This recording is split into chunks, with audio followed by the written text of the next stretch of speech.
ज्ञानतिमिरान्धस्य ज्ञानाञ्जनशलाकया चक्षुरुन्मीलितं येन तस्मै श्रीगुरवे नमः।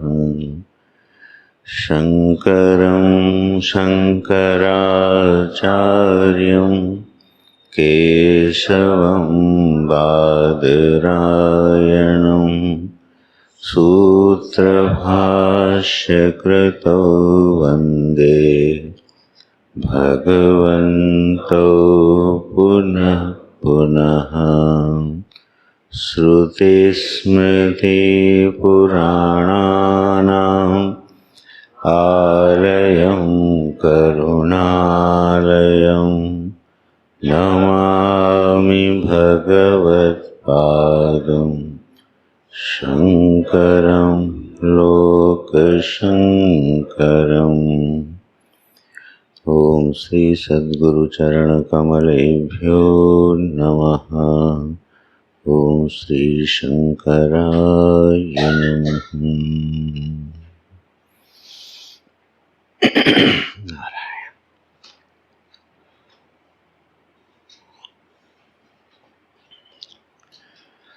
से पाठ करते हैं 28वें से। संकल्प विकल्पात्मकं मनो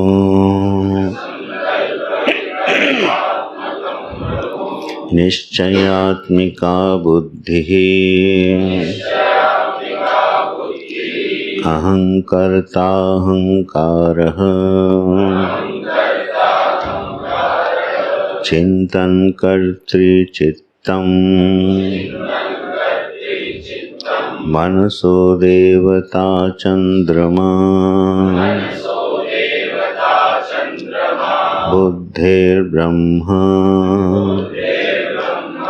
अहंकारस्य रुद्रः चित्तस्य वासुदेवः। एतेषां पंचतत्त्वानां मध्य आकाशस्य राजसांसाद्वागिन्द्रियसम्भूतम्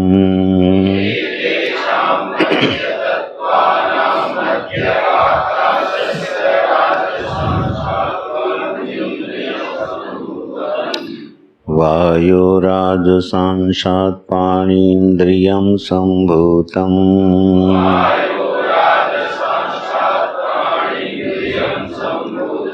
वह्नेः राजसांसात् पादेन्द्रियं सम्भूतम्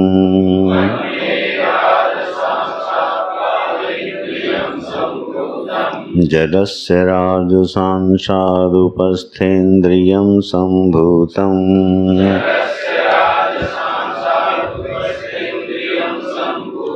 पृथिव्या राजसांसात् पायुविन्द्रियं सम्भूतम्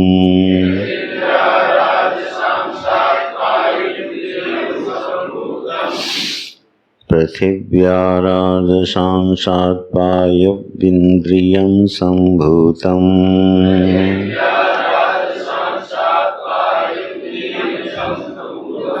एतेषां पंचतत्त्वानां समष्टिराजसांसात् प्राणपञ्चकं सम्भूतम्।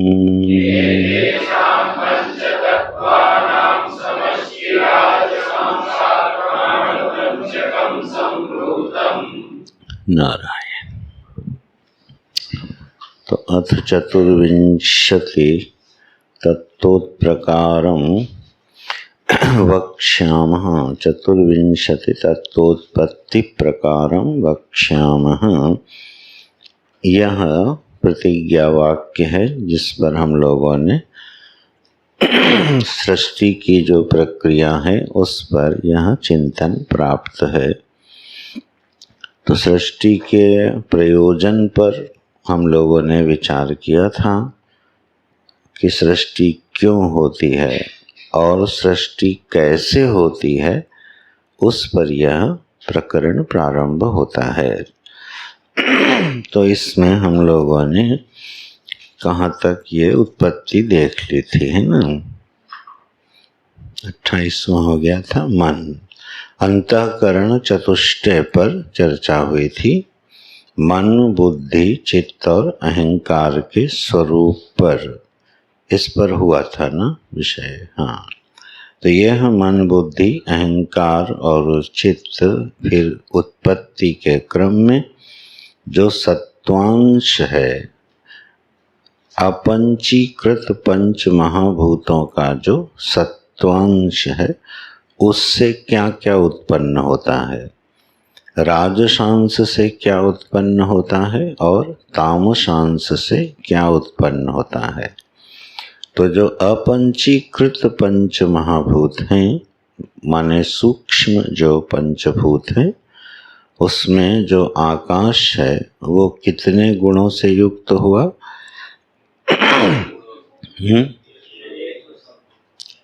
एक शब्द गुण से, वायु 2 शब्द स्पर्श गुण से, अग्नि 3 से और जल 4 से और पृथ्वी 5 से। लेकिन अब इसमें संशोधन करना, सब में 3-3 और जोड़ना, क्योंकि हर पंच महाभूत त्रिगुणात्मक है, त्रिगुण से आया है, इसलिए हर महाभूत क्या है? त्रिगुणात्मक। अगर ये त्रिगुणात्मक नहीं होता तो आकाश के सत्वांश से उत्पत्ति कैसे होती? राजसांश से और तामसांश से। तो ये तीनों का समावेश सर्वत्र कर लेना। तो आकाश के गुण हो गए 4, है ना। इसी तरह बढ़ाते जाना। वायु के 6, है ना, 6 हो गए, 5, हाँ, तो इसी क्रम से बढ़ाते जाना। तो ये जो त्रिगुणात्मक हैं प्रकृति, जो मूल में से जब से प्रारंभ हुई, इन सब पर हम लोग विचार कर चुके हैं। फिर इससे आया मन, बुद्धि, चित्त और अहंकार। तो जो सृष्टि सत्वांश से आएगी उसका प्रधान कार्य जो है वो ज्ञानात्मक होगा। जो राजसांश से आएगी उसका प्रधान कार्य क्रियात्मक होगा। जो तामसांश से आएगी उसका प्रधान कार्य स्थूलीकरण होगा। ठीक है, स्थूलीकरण होगा। इसलिए पंचीकरण में तामसांश का प्रयोग होता है। तो जो सत्वांश से बनेगा वो ज्ञान प्रधान होगा। इसलिए मन, बुद्धि, चित्त और अहंकार और सारी ज्ञानेंद्रियां क्या हैं? ज्ञानात्मक हैं, ज्ञान प्रधान हैं। आँख से रूप का ज्ञान होता है, नेत्र इंद्रिय से, श्रोत इंद्रिय से शब्द का ज्ञान होता है। मन संकल्प विकल्पात्मक होके ज्ञानात्मक है। ठीक है ना। इसमें सत्वांश में जो चिति तत्व है वो सर्वाधिक अभिव्यक्त होता है। चिति तत्व माने आत्मा। जो आत्मा सच्चिदानंद स्वरूप है उसमें जो सर्वाधिक अभिव्यक्ति होती है वो किसमें होती है? सत्वांश में। तो आत्मा का जो ज्ञानात्मकता है, आत्मा की जो आनंदात्मकता है, वो अधिक प्रकट होती है। और सत्तांश में कम ज़्यादा होता है, सत्तांश में कम ज़्यादा हो सकता है। सत्ता में न्यूनाधिक्य नहीं होता है, अस्ति में न्यूनाधिक्य नहीं होता।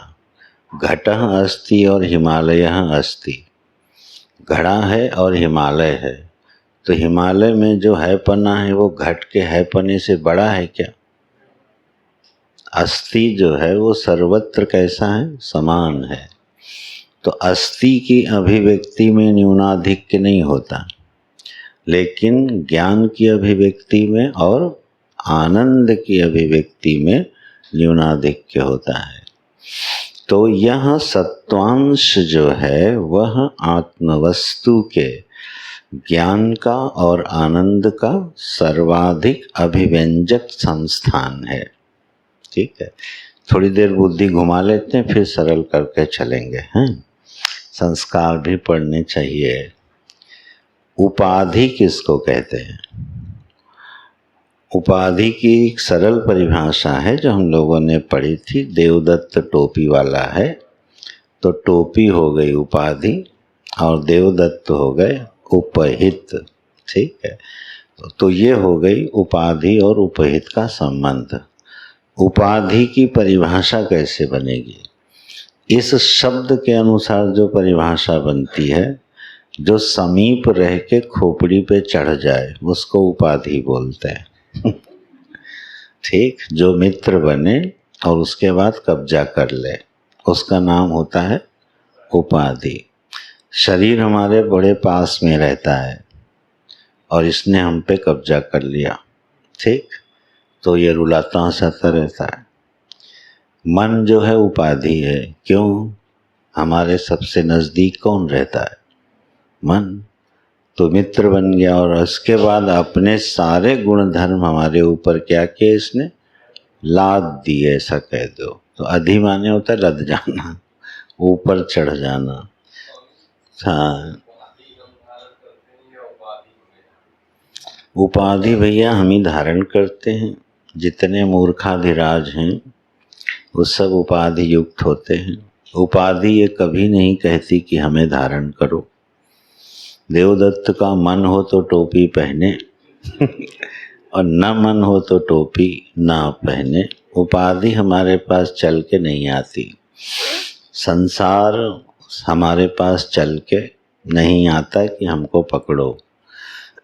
तुम यार गौरव विषय न बदला करो हमारा बीच। तो जो अभिव्यक्ति उपाधि है, जो समीप रह के अपने गुण धर्मों का आरोप कर दे, उसको उपाधि कहते हैं। अब इसकी एक सुंदर परिभाषा बनाई स्वामी जी ने कि अभिव्यंजक संस्थान को उपाधि कहते हैं। अभिव्यंग की जो अभिव्यक्ति है वो अभिव्यंजक संस्थान पर निर्भर करती है। अभिव्यंजक संस्थान का नाम उपाधि है। बहुत ही सुंदर परिभाषा बनाई गई है प्रौढ़ ग्रंथों में। इसी परिभाषा को लेके चलते हैं। अभिव्यंजक संस्थान उसको कहते हैं जो प्रकट करने का साधन होता है। जैसे लकड़ी है, ये अग्नि को प्रकट करने का क्या है? साधन है। तो ये हो गया अभिव्यंजक संस्थान। इसके माध्यम से प्रकट कौन हो रहा है? लकड़ी, अग्नि। अग्नि हो गई अभिव्यंग्य, प्रकाशित होने वाली। उसने अपने आप को जब प्रकट करना चाहा तो उसको जरूरत पड़ी किसकी? एक संस्थान की। जिस संस्थान से वो प्रकट हुई उसको बोलते हैं उपाधि। तो अग्नि की उपाधि कौन हो गई? लकड़ी, क्योंकि वो लकड़ी के माध्यम से प्रकट हो गई।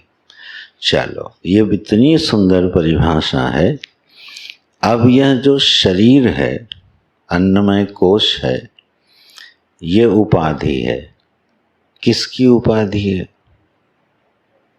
उपहित कौन है इसका?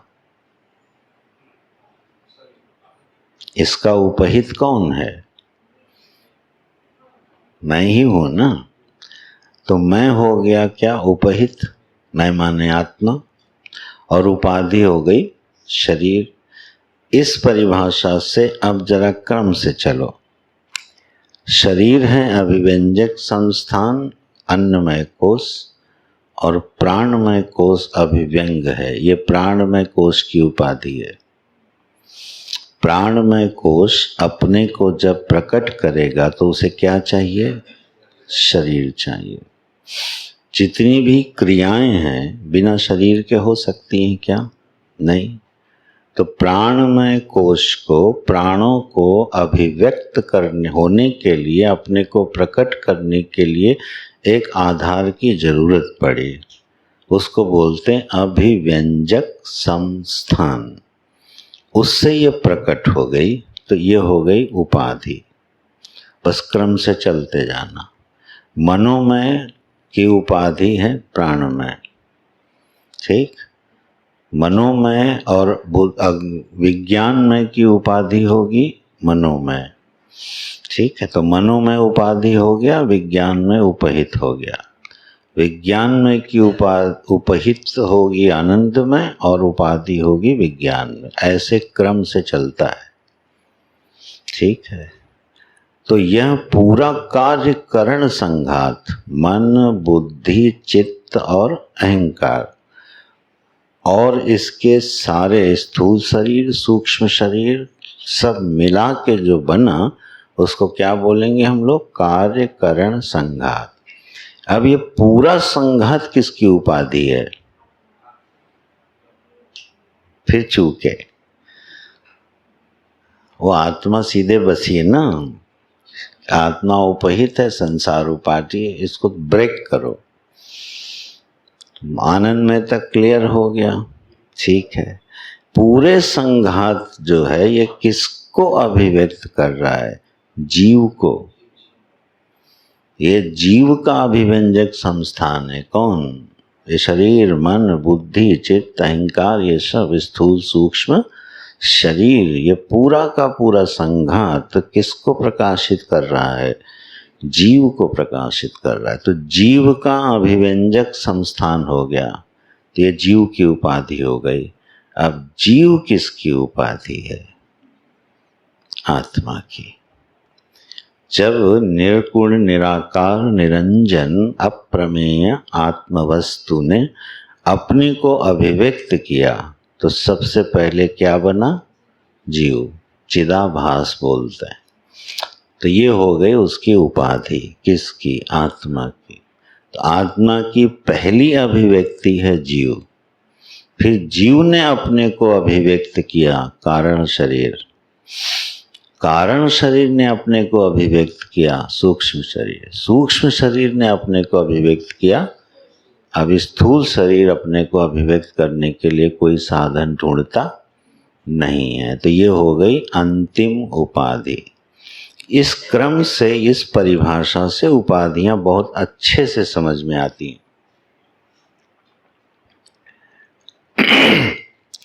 तो यह जो उपाधियां हैं जो अभिव्यक्त होती हैं, उन्हीं से यह फिर विषय हम लोगों का था सत्वांश। सत्वांश की जो अभिव्यक्ति होगी वो हमेशा ज्ञानात्मक होगी, प्रकाशात्मक होगी और आनंदात्मक होगी, ठीक है। तो इस क्रम में जो अभिव्यक्त हुआ, प्रकट हुआ, वो है मन, बुद्धि, चित्त, अहंकार और सारी ज्ञान इंद्रियां। तो पांचों ज्ञान इंद्रियां और अंतःकरण चतुष्टय ये सत्वांश की अभिव्यक्ति हैं, है ना। सत्वांश की उपाधि भी कह सकते हो। सत्व का अभिव्यंजक संस्थान बन गई है ये पांचों, और ये चार अंतःकरण चतुष्टय। चलो यहाँ तक अब ये विषय हो गया था हम लोगों का। यहाँ देवता का जो विषय आता है उसको की आधारभूत चीजें समझ ले, वो फिर पूरे प्रकरण में व्याप्त रहेंगे। हर एक के देवता बताए गए। पांचों ज्ञानेंद्रियों की उत्पत्ति हुई, तो फिर पांचों ज्ञानेंद्रियों के देवता भी आए। मन, बुद्धि, चित्त, अहंकार हुआ, इसके भी देवता आए। तो ये जो देवता हैं ये किस अर्थ का बोध कराते हैं? हमने कहा मन के देवता चंद्रमा हैं, बुद्धि के देवता ब्रह्मा हैं। क्या बोध कराया इस वाक्य ने? अर्थ मन में क्या प्रकाशित हुआ जब ये कहा गया बुद्धि के देवता ब्रह्मा हैं, मन के चंद्रमा हैं?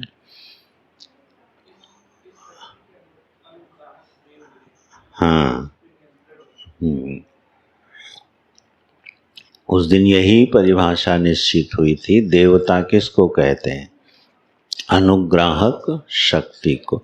देखो, वेदांत पढ़ना हो तो आकार से मन को हटाते जाना, क्योंकि वेदांत निराकार की विद्या है। हर चीज के लिए मूर्ति ना ढूंढने लगना, ठीक? ये काम पुराणों का है। उन्होंने नहीं समझ में आने के कारण फिर क्या बनाई? मूर्तियां बनाई, उनके एक स्वरूप दिए। बिल्कुल उचित विज्ञान है वो। वेदांत जब समझाता है तो वो आकारों पर बहुत अधिक उलझता नहीं है।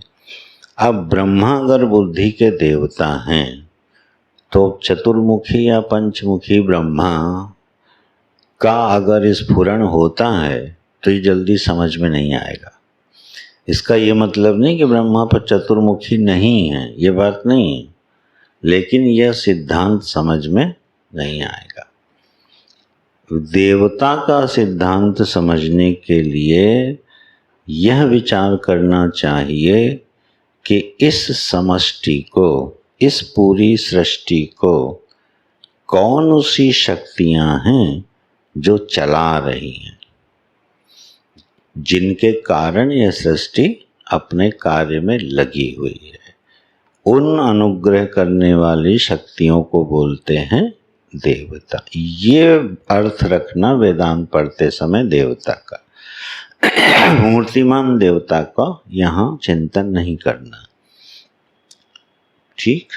तो अब अनुग्राहक शक्तियां कितनी बताई थी हमने उस दिन? ठीक से बताओ। 5 दिन में गायब? हाँ हाँ,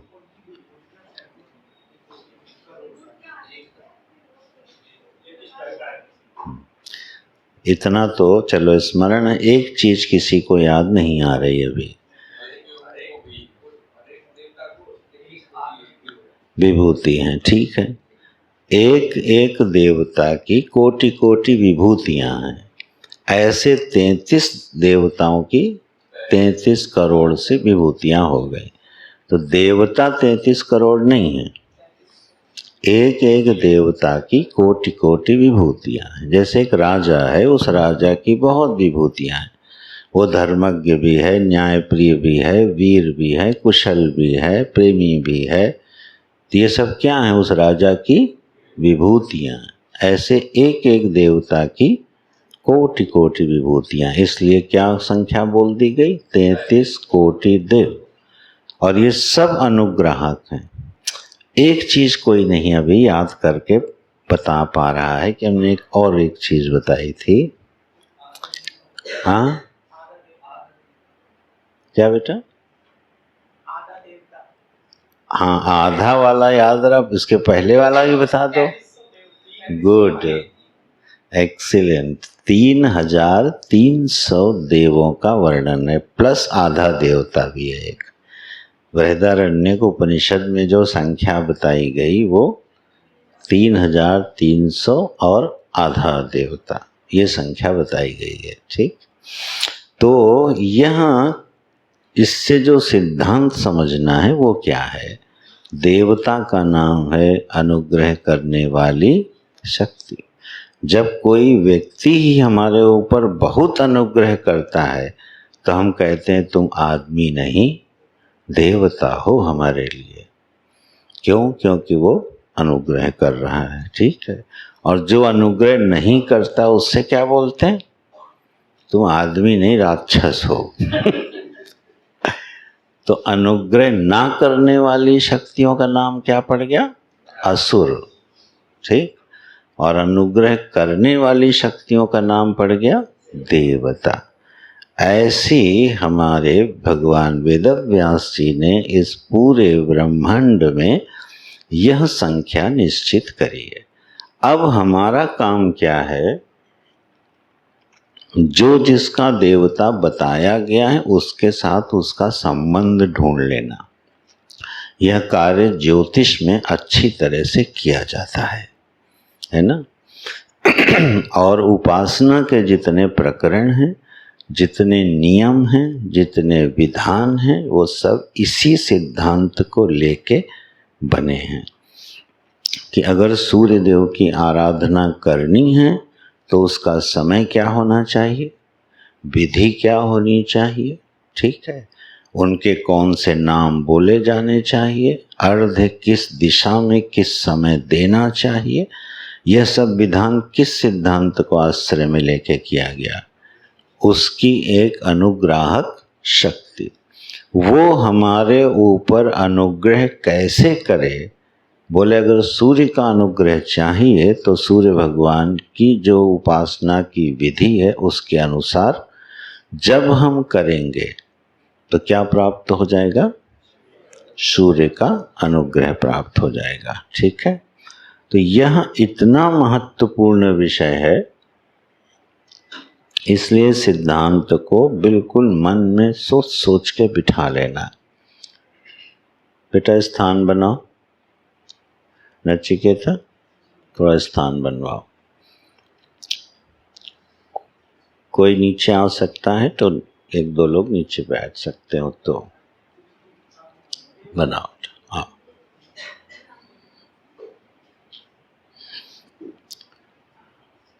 नारायण, ठीक है, अब बाकी लोग व्यवस्थित हो जाओ, विराज जाओ।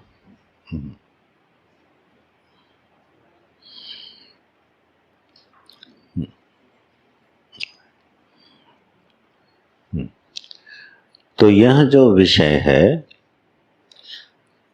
पुनः पुनः चिंतनीय है। ये ऐसे वेदांत के सिद्धांतों को और उपासना के सिद्धांतों को समझने में मदद करता है और व्यभिचार नहीं होने देता। कई बार हम लोग जब उपासना के क्षेत्र में जाते हैं तो विधि की प्रधानता छोड़ देते हैं। वो उपासना नहीं, वो भक्ति है। जो भाव भक्ति है वो स्मरण पूर्विका होती है, नियम पूर्विका नहीं होती। भाव भक्ति हमेशा स्मरण पूर्विका है, तो वहाँ के नियम अलग हैं। उपासना जो है वो विधि पूर्विका होती है।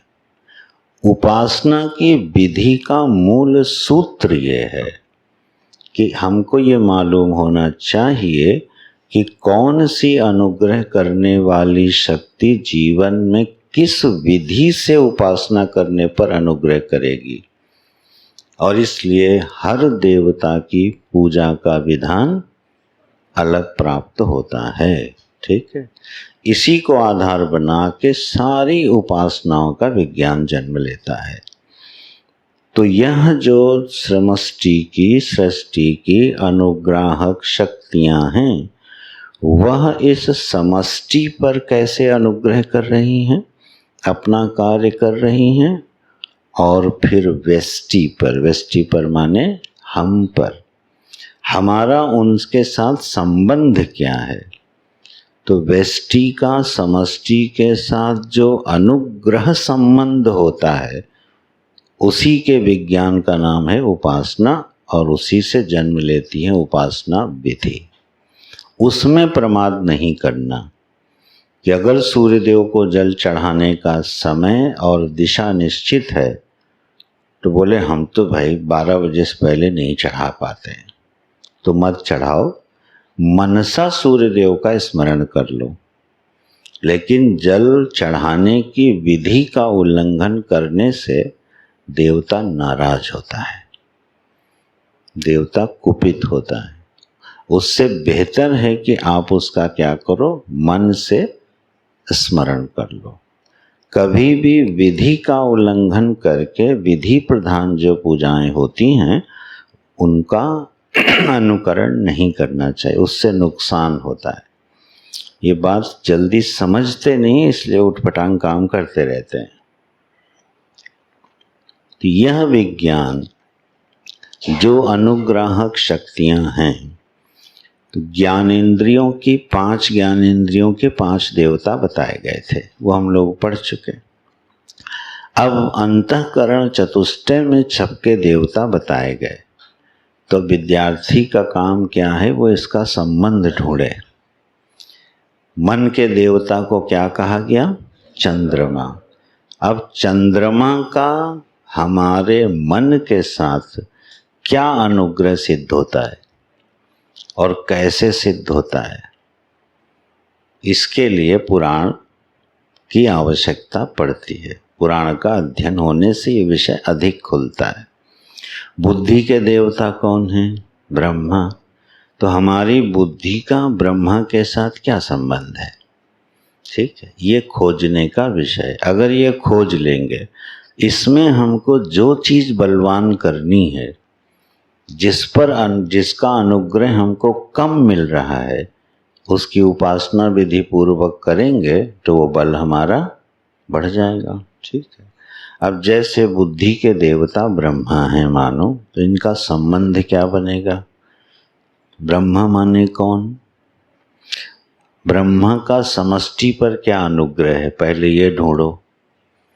ठीक, फिर हमारे ऊपर क्या अनुग्रह हो सकता है, उसका संबंध ढूंढो। ब्रह्मा जी का काम क्या है? ठीक से वाक्य बोलना। ब्रह्मा जी का काम क्या है? एक सदा हुआ वाक्य बना सकता है कोई? ये अति व्याप्ति दोष है। सृष्टि का सृजन तो नारायण करते हैं। ब्रह्मा का कार्य सधे हुए वाक्य में बताओ।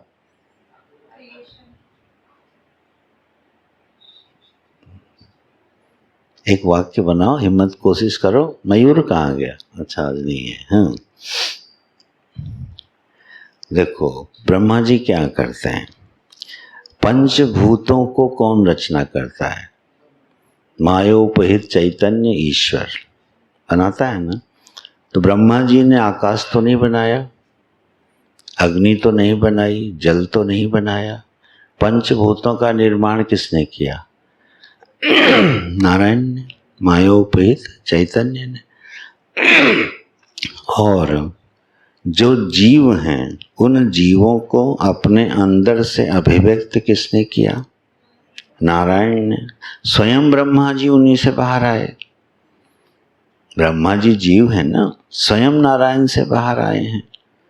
तो इतनी सृष्टि तो ब्रह्मा जी को पहले से क्या है? प्राप्त है।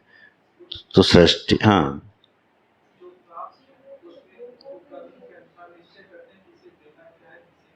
हाँ, इस यही वाक्य सुनना था, लेट आया।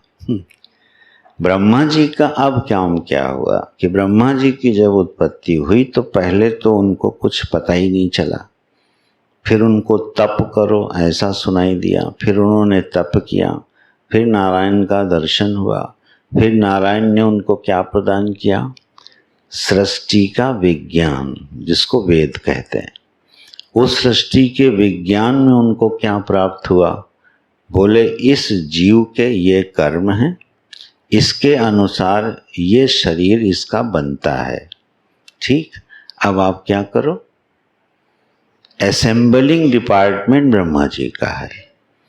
वो जीव को शरीर के साथ असेंबल कर देते हैं। ठीक है। तो ब्रह्मा जी सृजन करता नहीं है। ब्रह्मा जी विधि का जो विधान है कि जीवों को उनके कर्मों के अनुसार एक शरीर मिलना चाहिए, इस विज्ञान से संपन्न है कौन? ब्रह्मा जी। हम लोग क्या ढूंढ रहे हैं? ब्रह्मा जी का अनुग्रह रूप कौन सा है? तो ब्रह्मा जी का अनुग्रह क्या हुआ? जीवों को उनके भोगने के योग्य शरीर बना के दे देना, ये हुआ ना। बुद्धि के देवता किसको कहा गया? ब्रह्मा को। अब कनेक्ट करो इसको कि हमारी बुद्धि में कौन सा अनुग्रह होवे कि वो ब्रह्मा जी का अनुग्रह माना जाए। जिस बुद्धि को अपने कर्मों का, प्रारब्ध का, कर्म के विज्ञान का ज्ञान होता है, वह जीव उन्नति करता है कि नहीं? ये सारा ज्ञान किसके पास है? बुद्धि के पास है।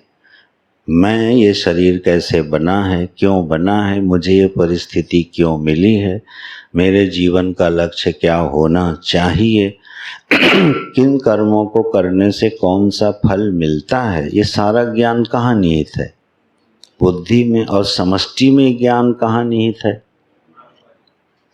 तो कनेक्शन मिल गया ना। इसलिए बुद्धि के देवता कौन हो गए? ब्रह्मा जी हो गए। तो अगर बुद्धि में ज्ञान वर्धन करना हो तो किसकी उपासना करनी पड़ेगी? अब जब उपासना करने चलोगे तब चाहिए होगी क्या? आकृति। उपासना करने चलोगे तब चाहिए आकृति। तो कौन सी आकृति बनाओगे? कितने मुंह है ब्रह्मा जी के? 4 है पक्का? पहले 5 थे, ब्रह्मा जी झूठ बोल गए तो उनका एक सिर रुद्र ने उड़ा दिया, भगवान शिव के गण ने, तो बचे 4। नहीं तो 5 वेद होते धरती पर। ठीक। पूर्व मुख से आया कौन सा? ऋग्वेद है ना, पश्चिम से सामवेद। उन्हीं दिशाओं में पीठें बनी हुई हैं। अब ये विषय बदल जाएगा। चारों दिशाओं में 4 पीठ कैसे बनी है? जिस मुख से जो वेद प्रकट हुआ उसी दिशा में वो पीठ बनी, और उस पीठ को वही वेद दिया भगवान भाष्यकार ने। तो पूरी पीठ को ऋग्वेद दिया है, क्योंकि पूर्व मुख से ऋग्वेद आया है, पश्चिम से सामवेद आया, तो द्वारिका को सामवेद दिया है। दक्षिण को यजुर्वेद दिया है, दक्षिण मुख से यजुर्वेद आया, और उत्तर मुख से अथर्ववेद आया। तो चारों पीठों को 4 वेद प्रदान किए भगवान भाष्यकार ने, और अध्ययन अध्यापन की जिम्मेदारी सौंपी। अस्तु, चलो हम लोग अभी अपने विषय पर रहें। तो मन का ये बुद्धि का अनुग्रह किससे प्राप्त होगा? ब्रह्मा जी से। क्योंकि ब्रह्मा जी के पास जो ज्ञान है, सृष्टि विज्ञान संबंधी, रचना संबंधी जो ज्ञान है, वो किसके पास है?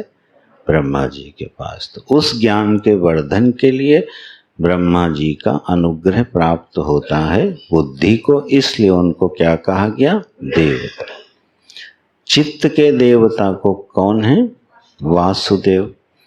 अब वासुदेव माने भगवान कृष्ण। तो मैंने कहा ना, वेदांत पढ़ते समय आकृति का निर्माण नहीं करना। तो वासुदेव क्या है? व्यापक सत्ता है। वसनात् वासुदेवा, है ना, वस धातु से वासुदेव शब्द बनता है, जिसका अर्थ होता है आच्छादन करना। ईशावास्यम जो शब्द बना है ना, ईश्वर से जगत को आच्छादित कर लो, वो इसी धातु से बना है। माने अर्थ है व्यापक। जो व्यापक सत्ता है उसको बोलते हैं वासुदेव। चित्त के साथ इसका संबंध क्या बनेगा? अब चित्त का काम क्या है? चिंतन करना। ठीक है। अब ध्यान देना, चित्त चिंतन कब कर सकता है? जब उसके पास पर्याप्त स्मृति होवे। चिंतन के लिए क्या चाहिए? स्मृति। मन में भी कौन व्याप्त है? चित्त। बुद्धि में भी कौन व्याप्त है? चित्त। क्यों? क्योंकि चिंतन वही होगा जो आपके स्मरण में होगा, संकल्प भी वही होगा जो आपके स्मरण में होगा, निश्चय भी वही होगा जो आपके स्मरण में होगा। जब हमको अपनी उपाधि का स्मरण होगा तभी सही निश्चय होगा। होगा कि नहीं? तो बुद्धि में भी व्याप्त है, चित्त में भी व्याप्त है, और स्वयं में भी व्याप्त है। किस रूप से? स्मृति रूप से। जरा जीवन में स्मृति को हटा के देखो, क्या हाल बनेगा? स्मृति को हटा दो, हैं? वेजिटेबल हो जाओगे। तो में और सब्जी में कोई फर्क रहेगा नहीं। स्मृति, हमने कल हम लोग जो बात कर रहे थे ना, क्लिष्ट और अक्लिष्ट प्रयोग। आदमी अपनी स्मृतियों से परेशान रहता है और भूल जाना चाहता है कि मुझे कुछ याद ना आए, इसका मतलब उसने स्मृति को हैंडल करना सीखा नहीं, अक्लिष्ट प्रयोग नहीं सीखा, इसलिए क्लिष्ट प्रयोग वो दुखदाई हो जाता है। स्मृति जीवन की बहुत महत्वपूर्ण घटक है, इसके बिना जिसकी स्मृति प्रखर होती है वही तो ऋषि बनता है ना। अब आप हमकी स्मृति अगर ना होती तो पता चला कल का पढ़ा और आज गायब, तो कोई भी अध्ययन हो सकता था नहीं।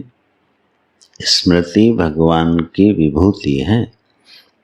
अब इसका अक्लिष्ट प्रयोग क्या है? अक्लिष्ट प्रयोग ये है कि अपनी स्मृति का अपनी उपाधि के अनुसार चुने हुए विषय में निश्चित रूप से विनियोग करने की शक्ति, ये हो गया स्मृति का अक्लिष्ट प्रयोग। वाक्य स्पष्ट है।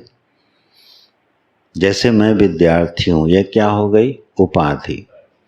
इस उपाधि के अनुसार मन और बुद्धि को कौन चलाएगा? चित्त चलाना चाहिए। चित्त में कौन सी स्मृति आनी चाहिए? मैं विद्यार्थी हूँ तो मुझे क्या करना चाहिए? पढ़ना चाहिए। मुझे समय व्यर्थ नहीं। अब ये बुद्धि का निश्चय किस पर आश्रित है?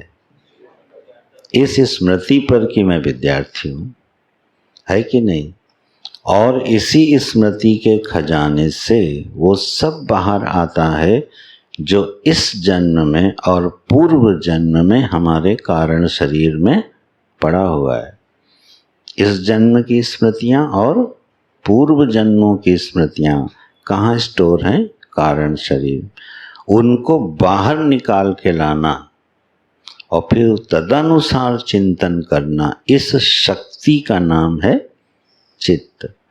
हमने इसको पढ़ाते समय चर्चा की थी। ये क्या हैं? शक्तियां हैं। देखने की शक्ति का नाम नेत्रेंद्रिय है, सुनने की शक्ति का नाम श्रवण। इसी तरह संकल्प विकल्प करने की शक्ति का नाम मन है, चिंतन करने की शक्ति का नाम चित्त है। अब चिंतन करने की शक्ति अगर हमारे अंदर नहीं है या कम मात्रा में है तो हमें किसका अनुग्रह नहीं प्राप्त है? वासुदेव का। ठीक, तो अब किसको पटाना पड़ेगा? वासुदेव को। ठीक, अपने मंदिर में जो वासुदेव आए वो मोटू हो गए हैं है ना मोटू हो गए ना। चलो, तो जो वासुदेव को अब जब उपासना करनी है तो आप कृष्ण रूप ले सकते हो।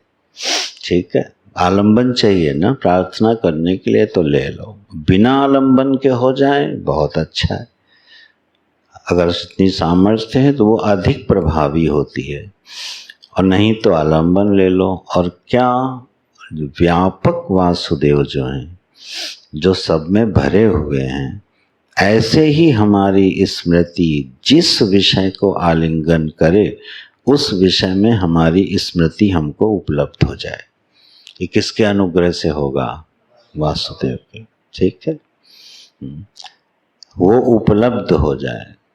64 दिनों में जब भगवान श्री कृष्ण ने वो विद्याएं प्राप्त की अपने गुरुकुल में, और सुदामा के साथ जब वो रात्रि बारिश में बिताई थी, तो उनके गुरुदेव जब प्रसन्न हुए तो उनको क्या आशीर्वाद दिए थे? मेरे द्वारा पढ़ाई गई विद्या तुम्हें सदा उपलब्ध रहेगी, इसका कभी विस्मरण नहीं होगा। आज ये ध्वनि वाला कहाँ से? अच्छा, सुमेश जी हैं। तो ये भगवान ने आशीर्वाद, ये गुरुदेव ने आशीर्वाद दिया था, जो कुछ मैंने पढ़ाया है वो तुमको कभी विस्मृत नहीं होगा। तो यह शक्ति के अनुग्राहक देवता कौन हुए? वासुदेव। तो अगर हमको पढ़ाया हुआ, स्मरण किया हो, जो हमारे चित्त में है वो उचित समय पर उपलब्ध नहीं होता है तो हम चिंतन नहीं कर सकते। तो यह शक्ति हमारी क्या हो गई? क्षीण हो गई। इसलिए इसके देवता कौन है? वासु। मन के रह गए क्या? मनसो देवता चंद्रमा। मन के देवता कौन है? चंद्रमा। अब इनसे संबंध ढूंढो कि मन का चंद्रमा के साथ क्या संबंध है। ठीक है, प्रत्यक्ष रूप से तो दिखाई जल्दी देगा नहीं। चंद्रमा का कार्य क्या है? सृष्टि में चंद्रमा क्या करते हैं? पोषण करते हैं। एक्सीलेंट।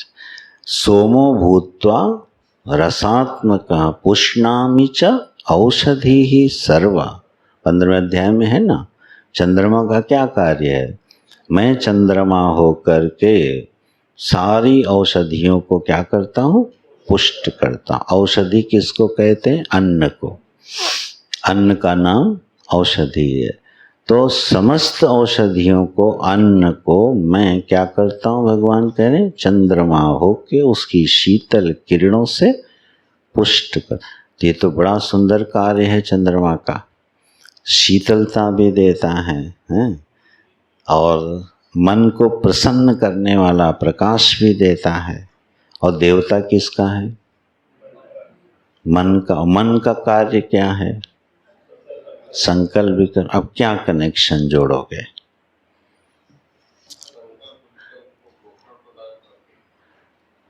जितना पोषण देता है उतने संकल्प विकल्प बढ़ते हैं। जितने संकल्प विकल्प बढ़ते हैं उतना आदमी परेशान होता है। शीतलता नहीं है तो कनेक्ट कैसे करोगे देवता चंद्रमा को? मन से, संकल्प विकल्प से। हाँ हाँ हाँ।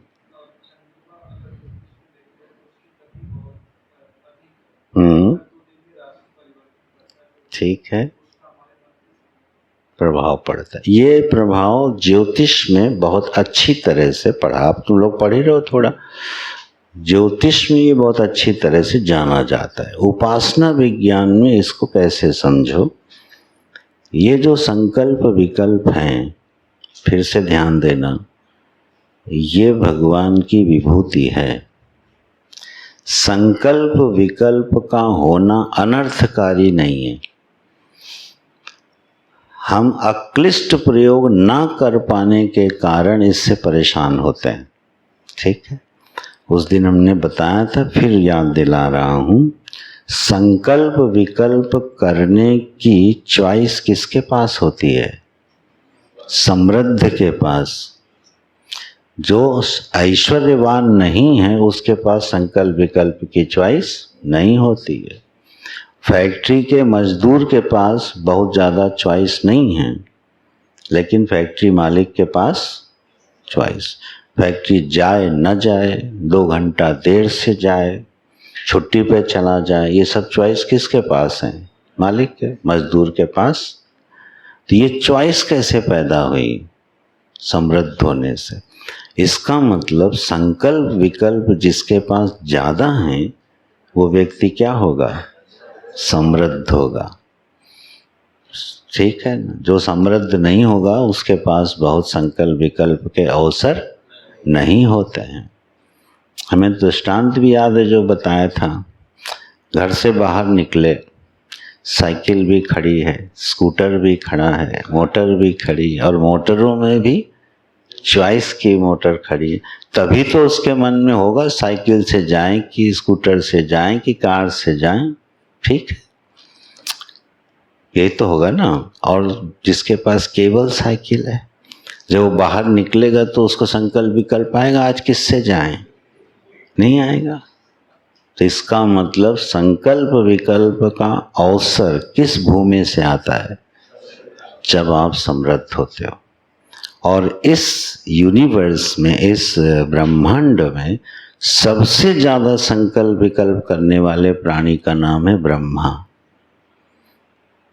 वो सबसे ऐश्वर्यवान जीव है इस धरती का, माने इस ब्रह्मांड का। जीव में अगर सर्वाधिक ऐश्वर्य किसी के पास है तो उनका नाम है ब्रह्मा। और इसलिए उनके संकल्प विकल्प चलते रहते हैं। संकल्प हुआ तो सनकादि आ गए, संकल्प हुआ तो रुद्र आ गए, संकल्प से सृष्टि आ गई। सोचो आप। तो अब इसका अक्लिष्ट प्रयोग क्या है? हमारे पास चॉइस होनी चाहिए। जब चॉइस होगी तब हमारा जो संकल्प विकल्प है, मैं उसको चुनूंगा जो मुझे और समष्टि को शीतलता प्रदान करे, सभी का पोषण करे। ये संकल्प विकल्प कौन चुन सकता है?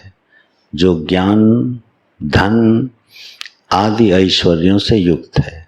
तो वो ये संकल्प करेगा, चलो भाई आज ऐसा करते हैं, इस मोहल्ले में जो विद्यालय है उसके बच्चों को हम उचित शिक्षा की व्यवस्था करने चलते हैं।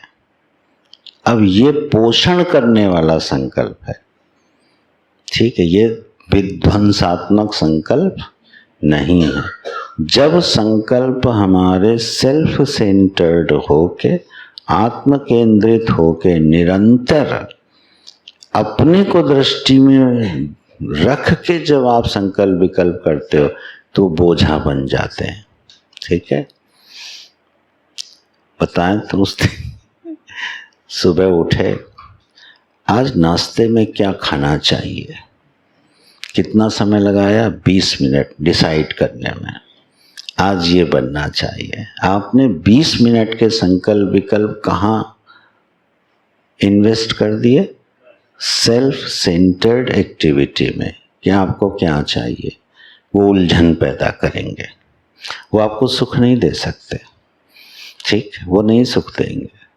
आत्म केंद्रित संकल्प विकल्प मनुष्य के जीवन में जाल बन के घेर लेते हैं। ठीक है, तो वो पोषणकारी नहीं है। ये हो गया क्लिष्ट प्रयोग। और अक्लिष्ट प्रयोग क्या है? चंद्रमा की तरह शीतल प्रदान करने वाले चुने हुए संकल्पों को किया जाए और उनको एग्जीक्यूट किया जाए। ठीक, ये कुछ एक कनेक्शंस हैं जो हम लोग ढूंढ रहे हैं।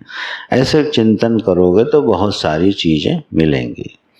ज्योतिष के अनुसार जिन लोगों का मन विक्षिप्त हो जाता है, डॉक्टर लोग उनको अमावस्या और पूर्णिमा को बहुत विशेष निगरानी में रखते हैं।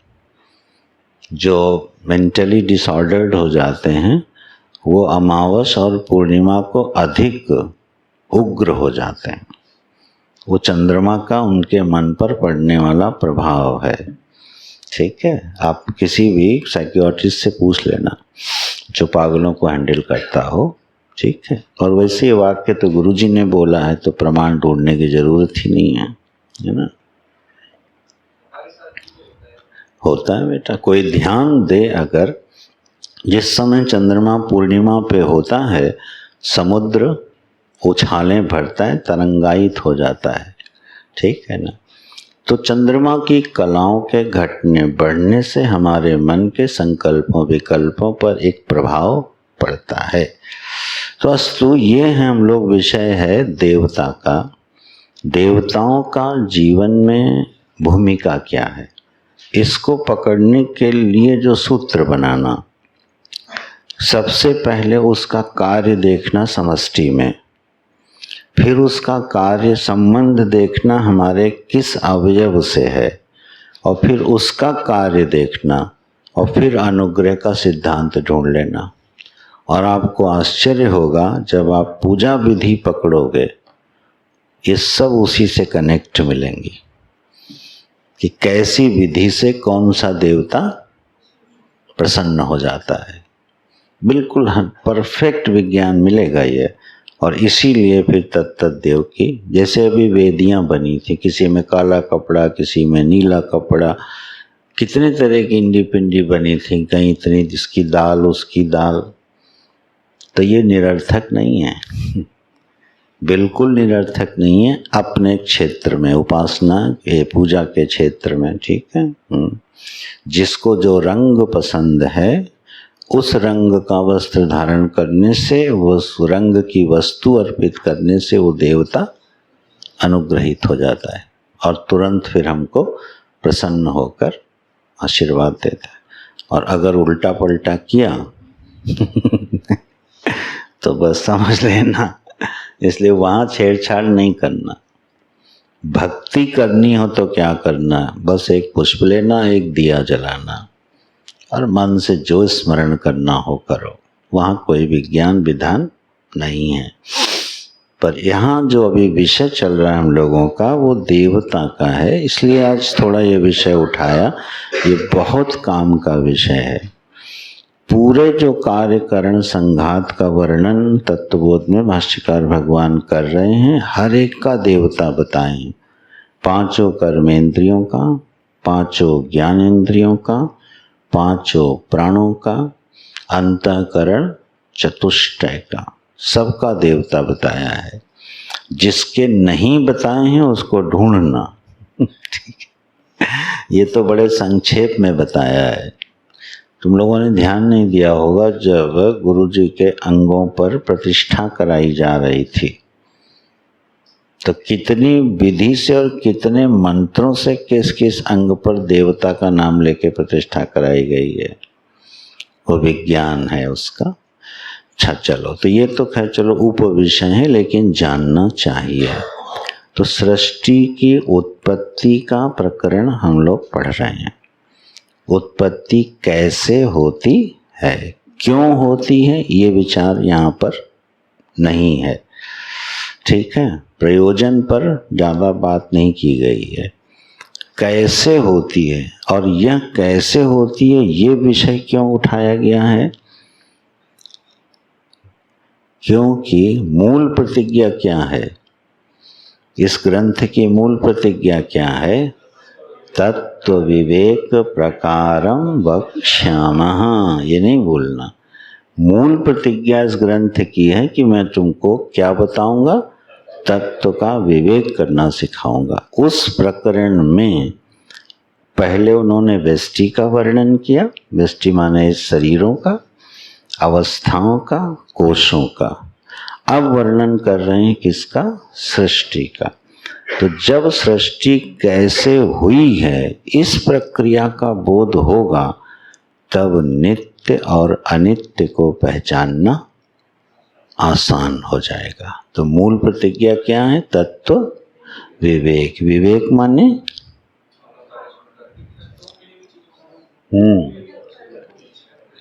दो मिली हुई चीजों को अलग करना। जब आप किसी को बोलते ये बड़े विवेकी हैं, तो उसका अर्थ क्या लेते हैं, बड़े इंटेलिजेंट हैं, बुद्धिमान है। शब्द उचित नहीं है, वो बुद्धिमान है ये ठीक है, लेकिन जब आप किसी को विवेकी कहते हो तो इसका मतलब वो सही गलत को इमीडिएटली अलग करने में समर्थ है। जिसकी बुद्धि सही को सही और गलत को गलत पहचानने में कुशल है, उसको क्या कहेंगे, विवेकी कहेंगे। जैसे रत्न पारखी है तो वो रत्न विवेकी है। आप रत्न और उपरत्न सब मिला के दे दो, एक दृष्टि में बता देगा कि ये असली है ये नकली है। तो वो क्या हुआ, रत्न विवेकी हुआ। जरूरी नहीं कि बुद्धिमान हो,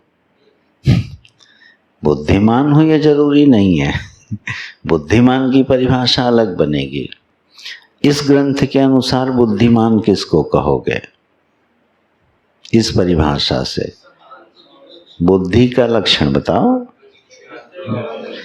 तो बुद्धिमान कौन होगा,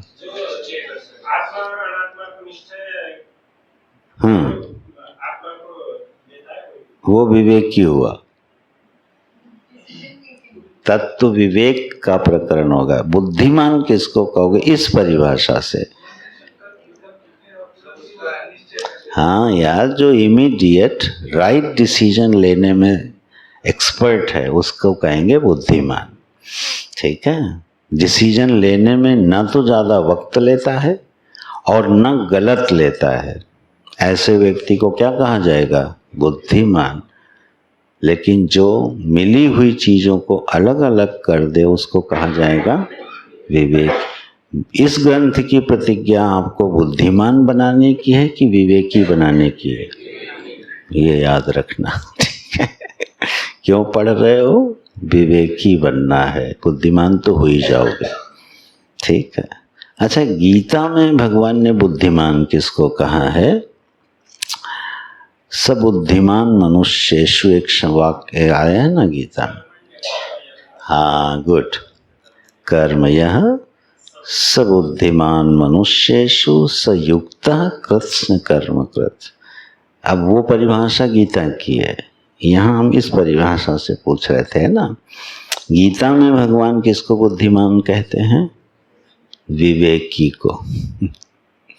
ठीक, बोले ये परम बुद्धिमान है, इसने बढ़िया जीवन में निश्चय किया कि मुझे नित्य और अनित्य का विवेक करना है। और क्या उसने विवेक कर लिया? बोले जो कर्म में अकर्म मिला है और अकर्म में कर्म मिला हुआ है, उसको पहचान लिया उसने, अलग अलग कर लिया, और इसलिए उसका कर्ता भाव खत्म हो गया।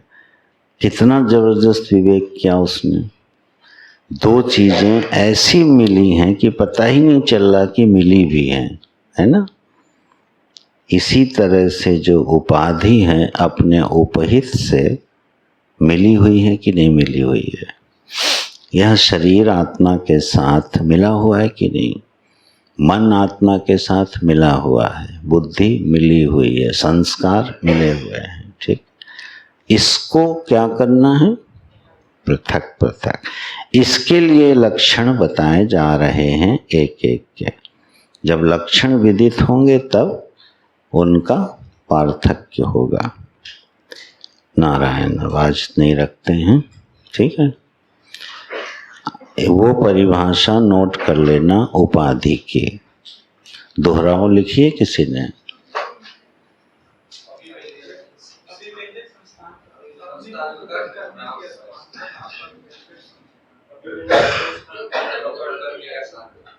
एक वाक्य बना के एक व्यक्ति, एक बच्चा बोलो, कोई बोलो। प्रीतु,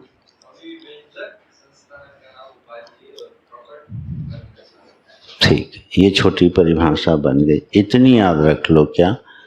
अभिव्यंजक संस्थान का नाम हो, और परिष्कृत बनानी हो, अभिव्यंग की अभिव्यक्ति अभिव्यंजक संस्थान के तारतम्य के क्रमानुसार होती है।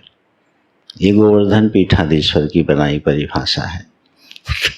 ठीक, तो चलो अभी इतना रखो। अभिव्यंजक संस्थान को क्या कहते? तो ये शरीर क्या हुआ? अभिव्यंजक संस्थान किसका? प्राणमय का। प्राणमय कोश का अभिव्यंजक संस्थान कौन हुआ? शरीर। मुझे भूख लगती है, ये प्रकट कहाँ होता है? अन्नमय कोश में। ठीक है, तो प्राणमय कोश का अभिव्यंजक संस्थान हुआ अन्नमय कोश। तो ये क्या हो गई? उपाधि किसकी? प्राणमय कोश की। और ऐसे ऊपर बढ़ते जाओ, प्राणमय की मनोमय। मनोमय को अभिव्यक्त कौन कर रहा है? प्राणमय। मनोमय को अभिव्यक्त अभिव्यंजक संस्थान कौन है मनोमय का? प्राणमय। तो ये किसकी उपाधि हो गई? मन की।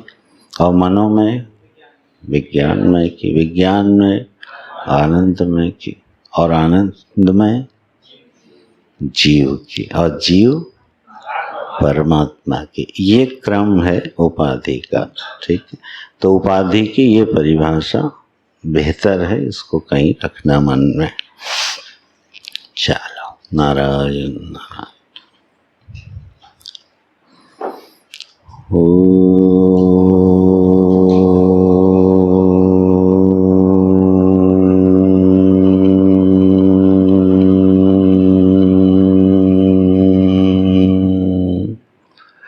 पूर्णमदः पूर्णमिदं पूर्णात् पूर्णमुदच्यते पूर्णस्य पूर्णमादाय पूर्णमेवावशिष्यते। ॐ शान्ति शान्ति शान्तिः। हरि ओम श्री गुरुभ्यो नमः। हरि ओम।